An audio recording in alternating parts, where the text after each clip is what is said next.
Everyone talks about freelancing in Dubai like it's freedom. You wake up when you want, work from cafes, make your own schedule, and never have to deal with a boss again. But here's the part no one talks about. Freedom comes with pressure, flexibility comes with risk, and in Dubai, one of the most expensive, fast-moving cities in the world, freelancing can either be the best decision you ever make or the worst and most stressful one. Let me start with this. I've been there. I've lived the freelancing life. Some months I was on top of the world, getting projects back to back, paying my bills, even saving a bit. And then there were months when I was dead broke, borrowing money from my mom and brother just to survive the month. I've experienced both sides of the spectrum, the freedom and the fear, the excitement and the anxiety. And in this video, I want to tell you the truth about freelancing in Dubai, what no one tells you about. Not to discourage you, but so you walk in with your eyes open. Because if you're going to do this, you deserve to know the full picture, not just the highlight reel you see on Instagram. The biggest misconception people have about freelancing is that it's all about freedom. You see people posting from cafes, working on their laptops by the beach, hashtag freelance life. But what no one tells you is that freedom without structure is chaos. Yes, you can wake up when you want,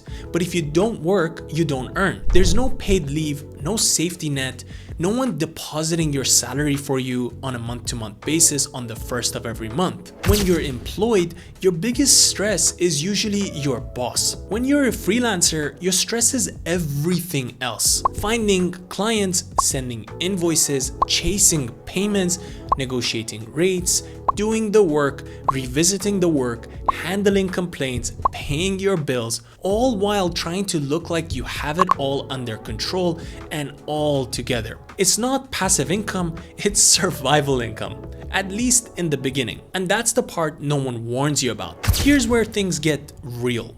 Freelancing in Dubai isn't something you can just start. You can't legally freelance here unless you're fully licensed. So before you earn your first dirham, you have to spend money. Sometimes a lot of it. There are several legitimate routes and each comes with different costs. The most popular one is GoFreelance permit under Dubai Media City or Dubai Internet City. It's designed for creators, designers, writers, marketers out there, photographers, videographers. The permit itself costs around 7,500 to 8,000 dirhams a year, and it gives you the right to operate legally and sponsor yourself for a visa. Then there's the RAKEZ or Fujairah Creative City, which are a little bit cheaper, around 5,000 to 6,000 dirhams per year for the permit. But they don't always include a visa, so you might have to pay that extra fee for that as well. And then you've got mid-range options like Ajman Free Zone or Sharjah Free Zone,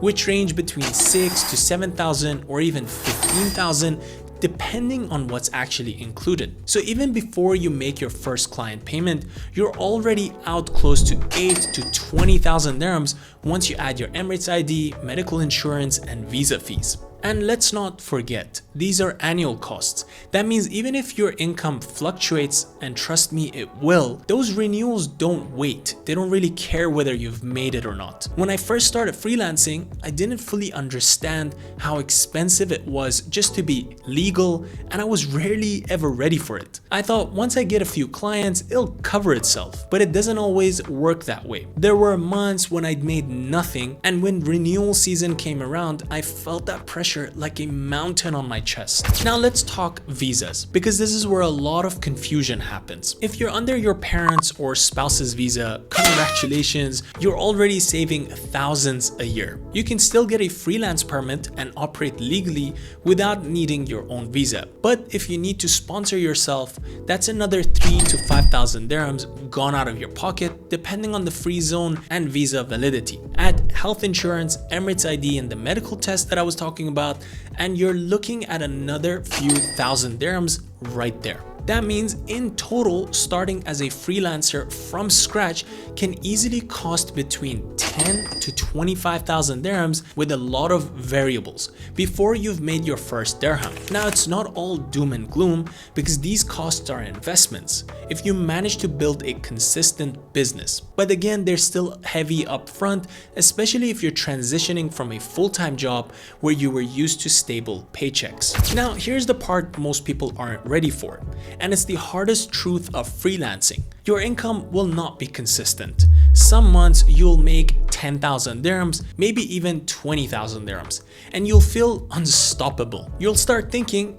this is it, I've cracked the code, and start to increase your lifestyle expectations. Then the next month, nothing. No clients, no payments, no projects. You'll start questioning everything, your skills, your pricing, your decision to freelance in the first place. I've lived that roller coaster. Some months I was flying, sending money into my investment portfolio, paying my bills early, even treating myself to a nice dinner. Then other months I'd be calling my mom to borrow a few hundred dirhams just to make it to the end of the month. And here's the worst part, you can't actually complain because freelancing is unpredictable by nature and is what you've chosen. There's no salary delay to blame if work doesn't come in. You're the one who has to figure it out. This inconsistency is what breaks most freelancers in Dubai. The emotional toll is real. You start losing confidence, comparing yourself to your employed friends who seem stable and comfortable with what they're doing. But freelancing isn't supposed to be comfort. It's supposed to be growth. It's the price of freedom down the line. When you freelance, you're not just a designer, writer, or the content creator. You're actually many men in one shoe. You're also your own accountant, marketer, project manager,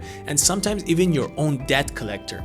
Half your time goes into finding work, not doing it. You'll spend hours on proposals, pricing, chasing clients, and revising quotations. You'll also learn the hard way that some clients will take forever to pay. Some will disappear entirely, and you'll realize how important contracts and deposits are. Something I wish I had learned quite early on. Then there's time management. It sounds nice to work for yourself until you realize you have to discipline yourself.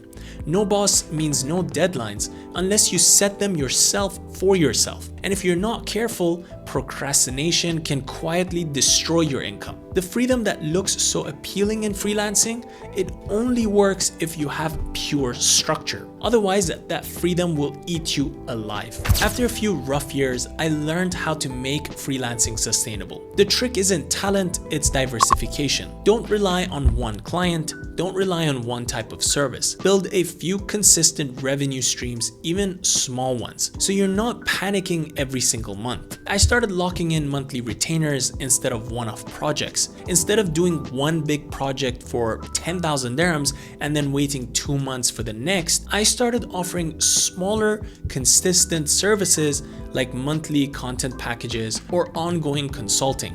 It's not glamorous, but it creates stability. And when you get a big payment, don't splurge, save it. Freelancing is all about managing your highs and lows. When a high month comes in, you save enough to survive the next low one. Dubai rewards freelancers who can handle volatility, the ones who can plan long-term in a short-term industry. Now that we've talked about the tough side, let's be fair.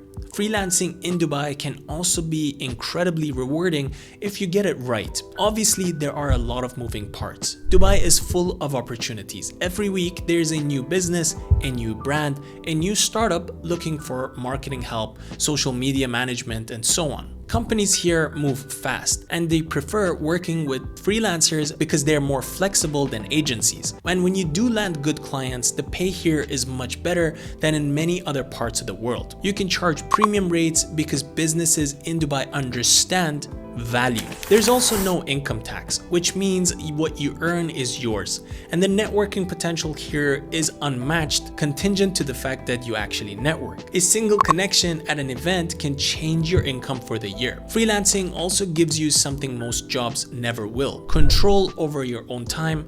Again, that comes with structure.